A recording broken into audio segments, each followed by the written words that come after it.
trading journal is very effective in trading. Trust me.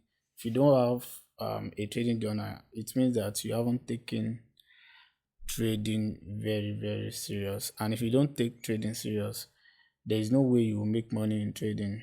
It means that you are just gambling around and then entering a random trade without assessing yourself, without knowing where you make mistake in the previous trade, because you can't always trust your brain. So before you can make money in the market, you have to put things down. You have to check the area you are lacking and then you have to correct it. And this trading journal will help you improve your skills, your decision making, and it will help you phantom out where you are making mistake. And then I'm going to show you what to include in your trading journal and then how to structure it and why it is critical tools for your trading success. So by the end of this video, you have a clear understanding of how to create your own trading journal according to your strategy. So no matter the strategy you are using, this one I want to show you is a standard one you have to create for yourself. So don't forget to subscribe to my YouTube channel, hit the like button, and then turn on the notification bell so as to give me motivation of making more educational video like this. Please subscribe to my YouTube channel for more educational content like this one. So where we want to start from, so if you come to the Notion, so the software we are using is Notion to create the trading journal. So we are using Notion, and if you enter Notion, this is the website notion.so. so if you enter it, you just come here and then click on add page. So if you click on add page, it will bring a fresh page like this. So where we want to start from is to write trading. Okay, let's put it this way, let's personalize it. Empire first trading journal. Let's say I'm just creating my trading journal for the first time, and then let's add cover. Let's put cover page. So you can put cover page and design it. You can change the cover page at this particular area, so you can put anything you like there. So let's just put let's put a fine picture. Okay, let's put this, and the next thing you want to do is to click on tables. So when you click on table, this is where you start from. So the first thing you want to do is click here and then click on new database. So when you click on new database, it will bring this up here. The first thing you want to do here is to add numbers. So what are the numbers? Like the numbers of trade. So as this one is number one, now this one can be, just enter, this one can be number 2, enter, this one can be number 3, enter, this one can be number 4. And there is one thing I want you to notice here. We'll still come back to it. This open, we'll still come back to it, is very important. So we are still coming back to it after we have input the necessary details in the trading journal. And the second thing you have to put is the date. So if you want to put the date, just click on this, then you come here, you search for date. So when you search for date, when you click on it, you can't just write date in this box because you will need it to be in a calendar form. So that is why you have to search for dates and click on this. So when you click on it, it will bring in form of calendar. As you can see, today is 24th. So when you click it, then you already see it there.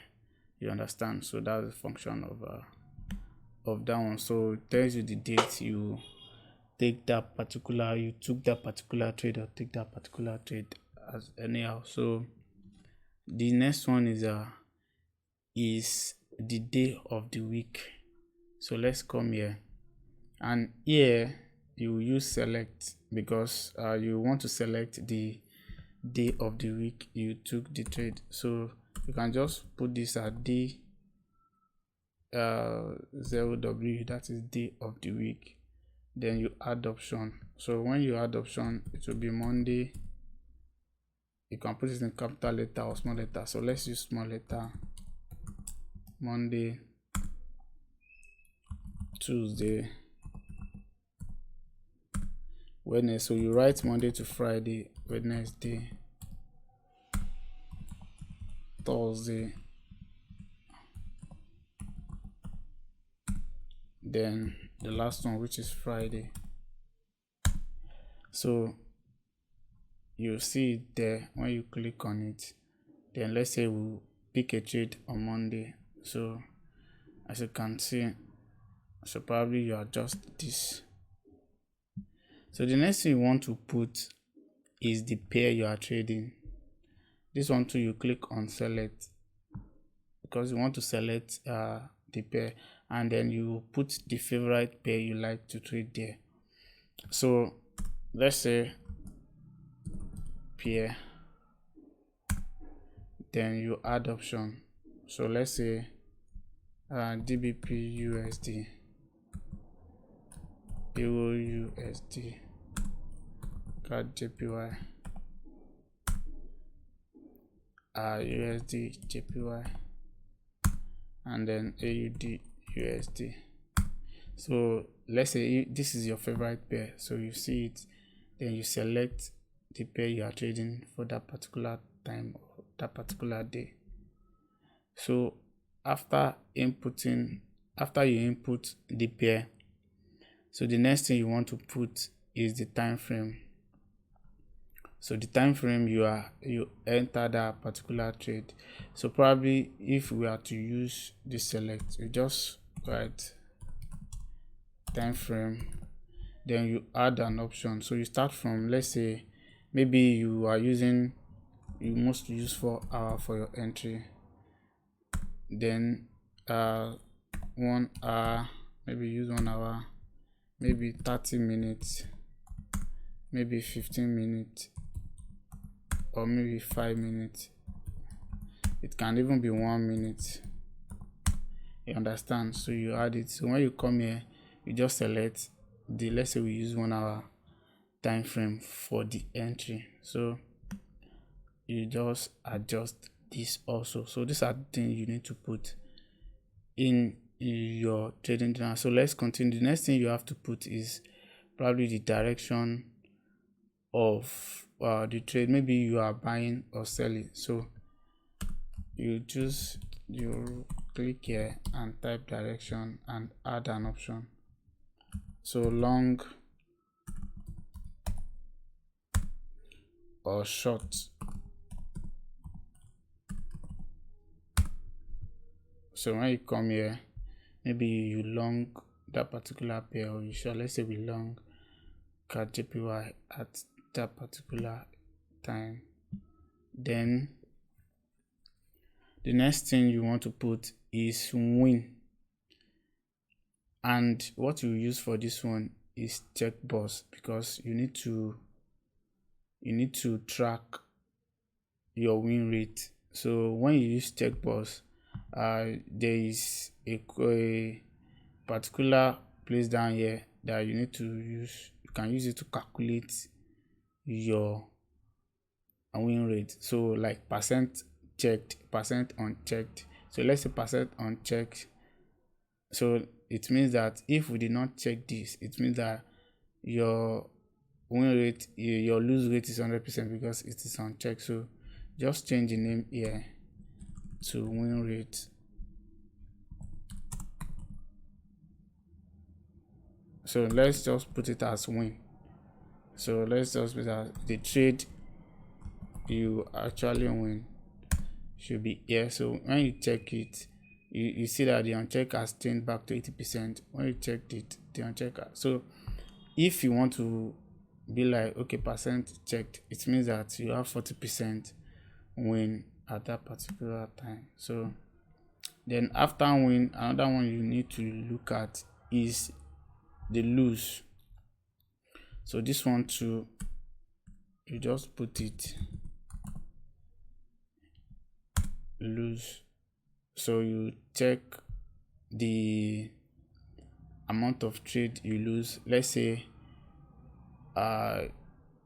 you win here and probably second day you lose. So this is how it is. So then the third one you need to put is break even, so that to track the amount of your trade that went to profit and later it's break even. So you use checkbox for that one too.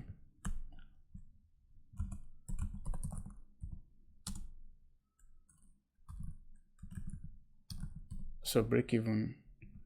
So this allow you to check your break even trade. And the next one is the RRR. So it means that you have to know the RRR that you use. So it means from 1:2 to 1:3 or 1:4 or 5. So you can use select for that one too. So just type RRR, then you add an option. So it'd be like 1:2,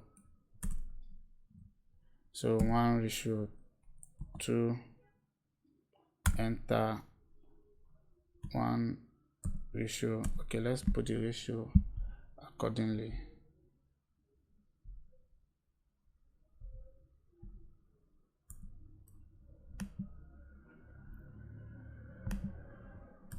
So let's put it like this: 1:2.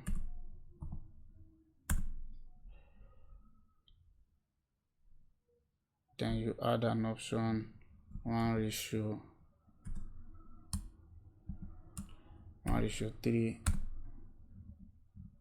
1:4, 1:5. So when you come here, so what's the ratio of the trade you took? Maybe 1:3, you put it there, then you do what? You adjust it accordingly. So the next one is potential RRR. So what does this potential RRR mean? It means that, let's say you took 1:3 trade and your trade goes to 1:5. So that is when you know that, okay, next time I will have to go for 1:5. You won't limit yourself to 1:3, because you know that at the long run the trade will hit 1:5 with that setup you actually take. So that is what it means by potential risk to reward. And there are some trade in which they might have taken you out at let's say there's some trade that you take 1:3, and at the end of the day, when it gets to 1:2, it will reverse and go back to hit your break even. So that is one of the important of this potential risk to reward ratio. So you know that when you are taking a particular setup, it will go for 1:5 or 1:3 as a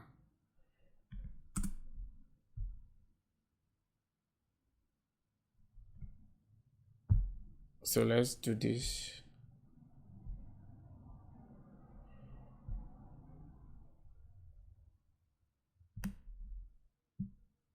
So let's do the potential RRR again and delete that one.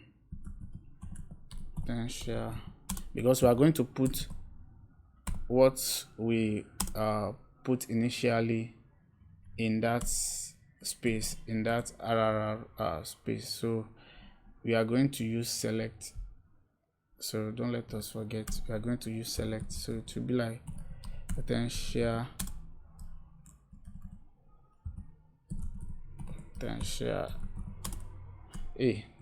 why am I using this? Potential RRR. So it tells us that a property name potential already exists in the database. So let's eliminate this one, delete. So yeah, let's do this. Select, then potential.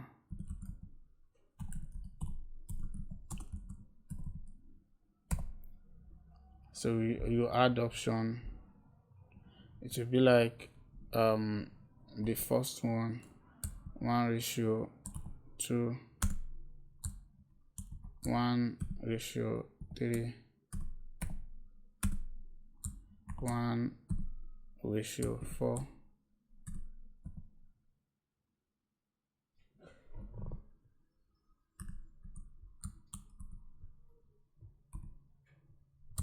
One ratio 4,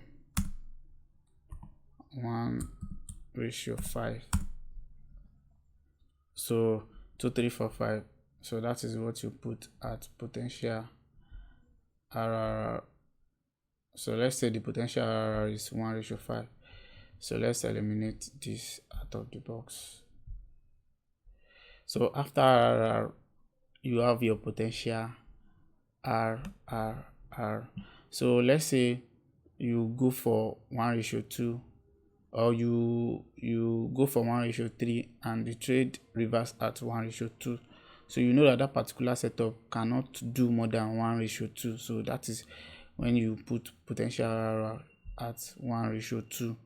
Or let's say you go for 1:3 and it went to 1:5. You know that potential RRR has the ability to go for 1:5 risk to reward.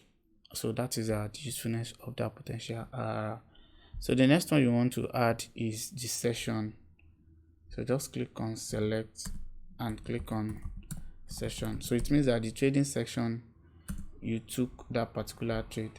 So you know that we have 4 section. We have London, we have New York, we have Sydney section, and then we have Tokyo section.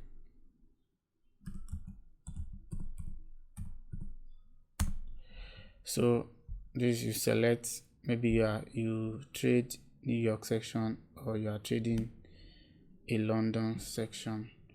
So after that, the next thing you need to add is the news, because you might want to trade news and there might be a significant news that day.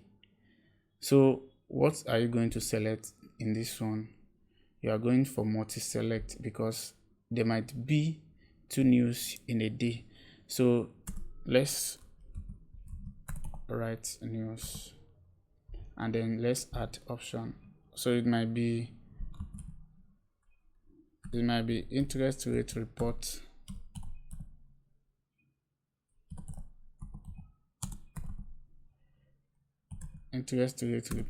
it might be FOMC, it might be CPI,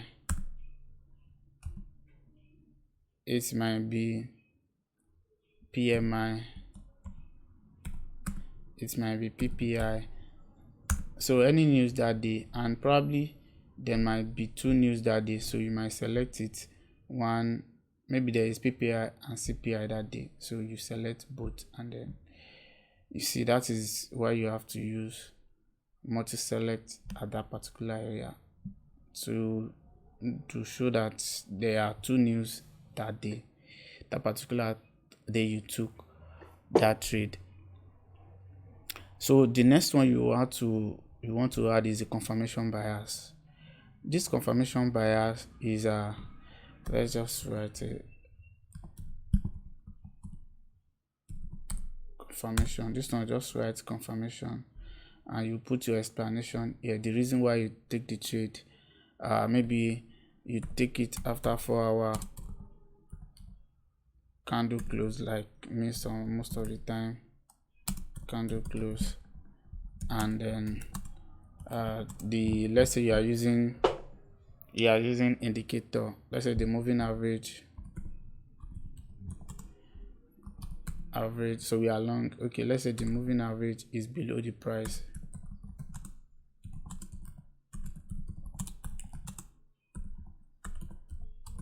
So that is why you did what?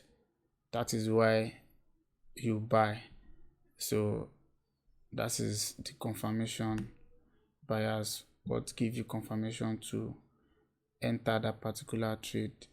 Maybe those that are trading smart money concept, so they might wait for their area of their POI, their FVG, and stuff like that before they actually enter that trade. And the next thing you have to put is emotion. This box tells you how you feel when you enter the trade. Maybe if you don't wait for our candle, because you can set because I didn't wait for 4 hours close, I'm panicking during the trade. You understand, stuff like this. So let's say you didn't wait for your confirmation and then you enter, so you record your emotion here. And the next thing you have to add is the mistake you make during the trade.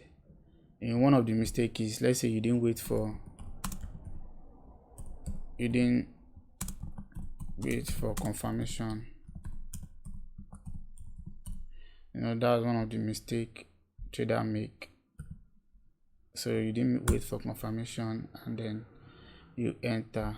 And the last one I want to show you is what to learn during the trade. So you have to put what to learn, because if you make a mistake in trading and that mistake, you have to put what that mistake taught you to do next time if you want to enter another trade. So like it will be like what I learned from the trade. So you enter, so what I learned from the trade. So you might be like, I learned to always wait for confirmation. That's most of the traders mistake. They don't wait for confirmation, bro. They jump in. So guys, this is all what you have to put in your trading journal if you want to be accountable for yourself, if you want to be profitable. And when you do this, trust me, you will have a profitable trade. So like this one, let's come back to this one. So if you open this one, you'll be able to screenshot your trade on this area, that is before and after. So let's open it.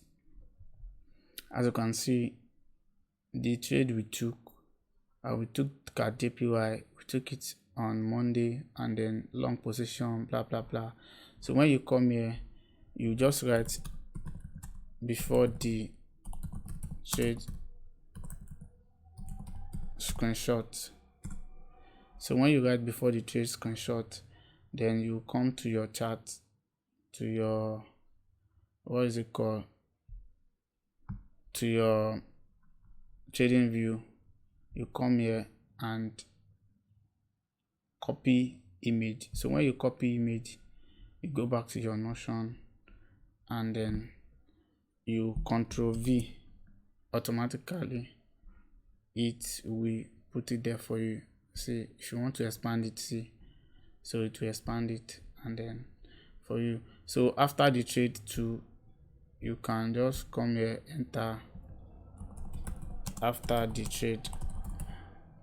Then anything after the trade, you still Control V after the trade too, as you can see. So that is how you put your image before and after image in in your trading journal. So this is how I believe we have come to the end of how to create your trading journal, and these are the standard checklist you have to have in your trading journal. So don't forget to subscribe to this YouTube channel, turn on the notification, and then like the videos. This will give me motivation to put more and more educational content on this YouTube channel. Thanks for watching, and don't forget to trade safely.